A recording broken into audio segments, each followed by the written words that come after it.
उद्धव फिर श्री कृष्ण से कहने लगे कि हे कान्हा, तुम्हारी जो गोपियाँ हैं, तुम्हारी जो ये यशोदा मैया है, मैं इतना प्रेम मैंने कभी भी किसी के नेत्रों से जो उनके अर्शियों की धारा झलक रही थी, इतना प्रेम मैंने कहीं नहीं देखा है।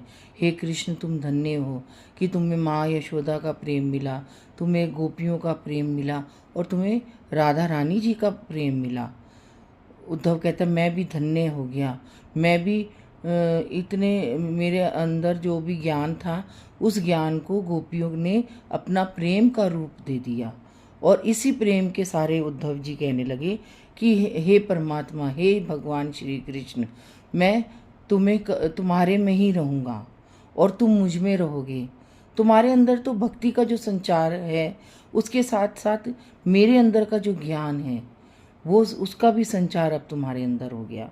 और जो भी भक्त ज्ञान, भक्ति, वैराग्य इन तीनों को प्राप्त कर लेगा तो वो ही कृष्ण का प्रिय भक्त होगा।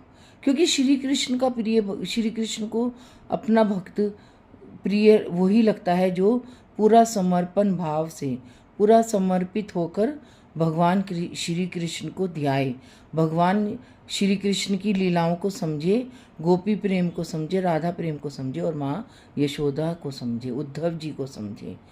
तो आज मैं जो भी आपको गोपियों के ऊपर बता रही हूँ, ये कोई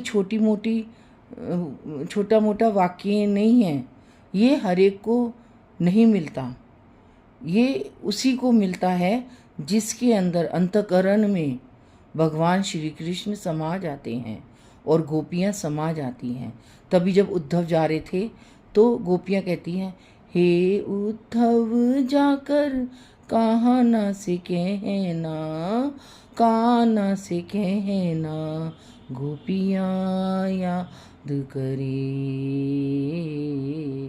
गोपियाँ याद करे। क्या गोपी तेरे बिना हम कुछ भी नहीं है, तेरे बिना हम कुछ भी नहीं है।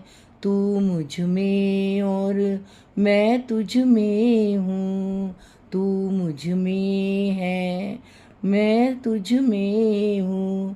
प्रेम की तू ले जा इस पताका को, प्रेम की तू इस ध्वजा को लेकर कान्हा के चरणों में अर्पित कर दे, कान्हा के चरणों में अर्पित कर